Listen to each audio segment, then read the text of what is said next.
Check this out. The media have bombarded us with stories suggesting that First Lady Melania Trump is acting like a woman scorned.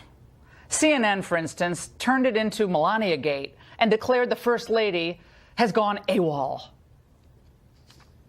Especially these past couple weeks, she's been laying low.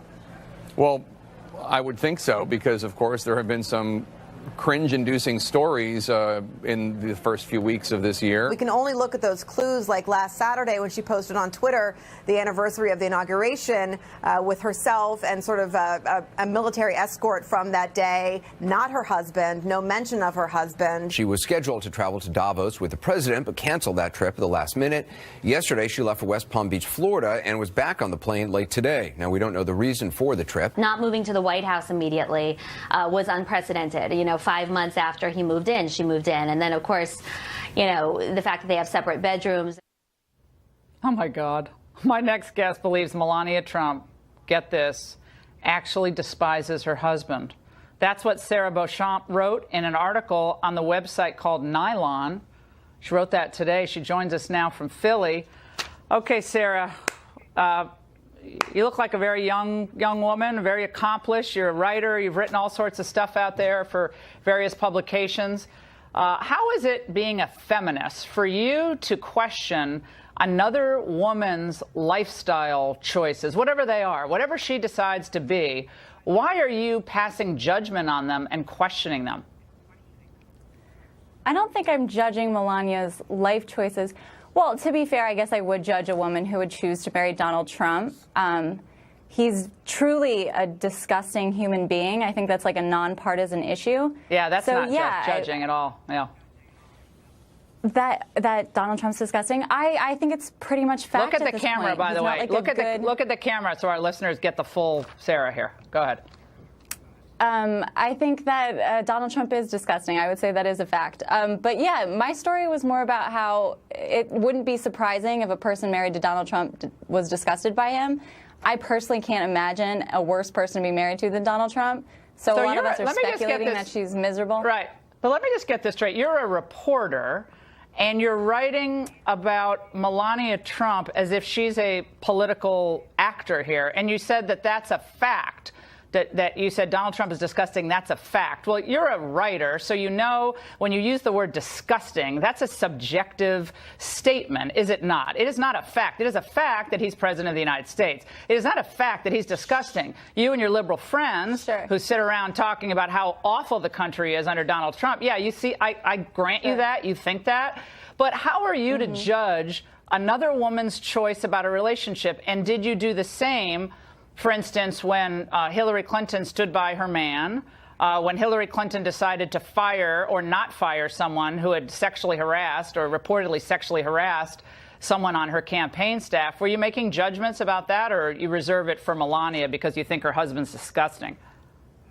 Well, I wasn't covering the Clintons. I was too young for that. With the most recent thing with Hillary, of course, I would criticize her for doing that. Was her husband disgusting?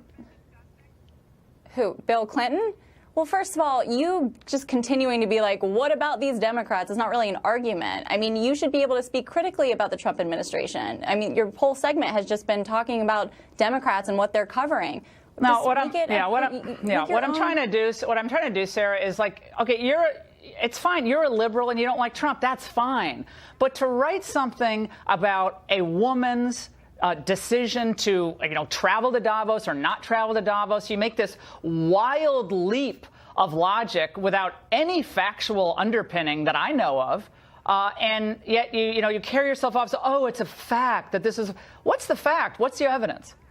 It's my opinion that he is gross, and I can't imagine being married to him. I'm sure she. Well, I don't think anyone cares whether you want to marry him or not. He didn't ask you to marry him. It's like, who cares whether? Like, there's a lot of people you probably wouldn't want to marry. You care about my opinion of him because I'm on your show right now, so you can't care about my opinion. I'm trying to understand how a woman like you, who carries herself off as a feminist, tries to get in the mind of another woman. Maybe that's her decision. It's her decision to believe what she wants to believe and live the life that she wants to live. Maybe she thinks it's the best thing for the country. Maybe she's wildly in love with her husband, but like all of us are disappointed with people at various times. Maybe you have the whole thing wrong. But as a woman and as a feminist, why are you questioning other women's choices? Aren't you pro-choice? First of all, good one. Being a feminist does not mean that you're not critical of women. That you know that that's not what it means. You know it means equality for all genders. That's exactly what feminist means. It does not mean that I have to be nice to every woman that I meet. Melania is complicit in an administration that has been abhorrent as of now. I mean, racism has gone up, anti-Semitism has gone up, anti-LGBT sentiments have gone up in this country. She's complicit in a pretty gross administration. My article was about my opinion. I think he's disgusting. I can't imagine being married to him. And all the pictures we see and her swatting his hand away are not evidence to the contrary. It kind of looks like she's disgusted by him. That's what my story was about. All we have to go off of are the images and videos that we see. Right. Yeah, that's fascinating. And so did you ever comment? She looks pretty grossed out. If they're happy, good. I hope she is happy. I mean, I'm sure you do. Must find something attractive about I'm sure him. you hope she's happy. Sarah, did you comment at all about Michelle Obama spending an extra 3 weeks in Hawaii in 2014 after that unfortunate, deal with the, selfie at the Mandela funeral? Did you write about that or think about that? Like, she spent 2.5 weeks, something like that, after that little episode at Gayle King's. You don't remember that? Yeah. No. I don't remember Obama being in the headlines Did you remember for that paying face? $130,000 in hush money to a former porn star Well, after she you remember spanked him in the magazine in a hotel room a few months after his wife gave birth to their first child. I forgot that story about Obama. I guess that might pass as logic for your generation, but you want to remember what you want to remember. Like that, Michelle would have avoided him for a couple days. You never know. We will never know because there's literally comparing this administration to nothing that's come before it. It's Sarah, I have insane. one question. Are you going to give back the tax cut that you get because of this abhorrent, horrible president? Are you going to give it back to the Treasury to fund some liberal program or I don't save think a it's snail too much darter? of the American people to ask for a decent man as their president and someone who can give them a tax cut. I'm not greedy for wanting both. We can want a decent person leading the free world in addition to being good at business. That's not too much to ask. All right, Sarah. Well, you have a lovely evening. And Hillary Clinton's embarrassing cameo at the Grammys and their award-winning hypocrisy when we return.